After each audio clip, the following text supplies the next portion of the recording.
renungi dirimu. Kamu dibentuk kuat oleh keadaan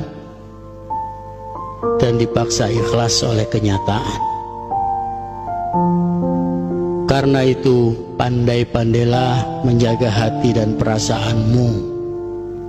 Sebab ketika kamu susah, sedih, tidak semua orang mau peduli.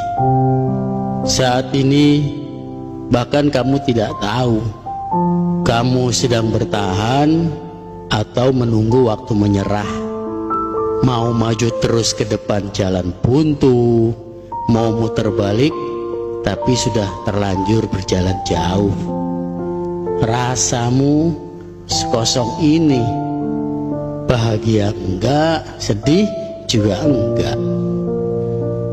Datar-datar saja seperti langit malam ini, tanpa bintang, tak ada bulan, bahkan angin pun bermalas-malasan. Sepi, hanya ada kamu, Dia, Allah Subhanahu wa Ta'ala, yang maha melipur sunyi. Untuk saat ini, kamu hanya mempertahankan apa yang membuatmu bahagia, dan selebihnya kamu tak peduli. Karena bagimu, rumahmu adalah dirimu sendiri. Jadi, seberapa lelah dan sedihnya, hanya kamu yang mengerti. Hari ini, kamu bertanya pada bayanganmu sendiri, kenapa kamu ikut denganku?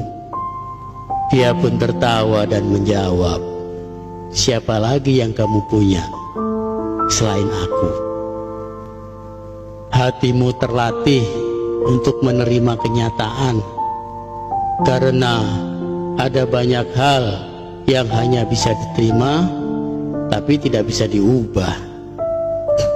Jangan mengajarimu arti kesabaran, sebab sampai saat ini kamu masih sanggup tertawa bersama mereka yang membicarakan hal-hal yang buruk tentangmu, dan kamu menghargai mereka yang mengira bahwa kamu tidak tahu.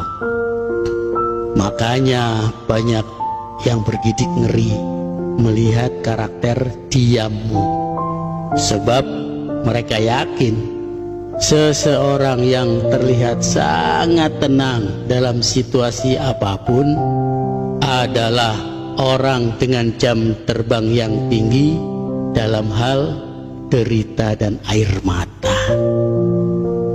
Bisa jadi mereka benar, karenanya jika ada yang coba-coba memancing emosimu, maka hatimu akan berkata, jangan takut pada marahku, tapi takutlah pada diamku, karena kalian bukan apa-apa jika aku sudah diam. Dalam lelahmu, kamu selalu berusaha menjadi rumah orang lain, padahal atap rumahmu sendiri sudah bolong, bocor, dan bahkan mau roboh. Itu saja, semoga bermanfaat. Assalamualaikum.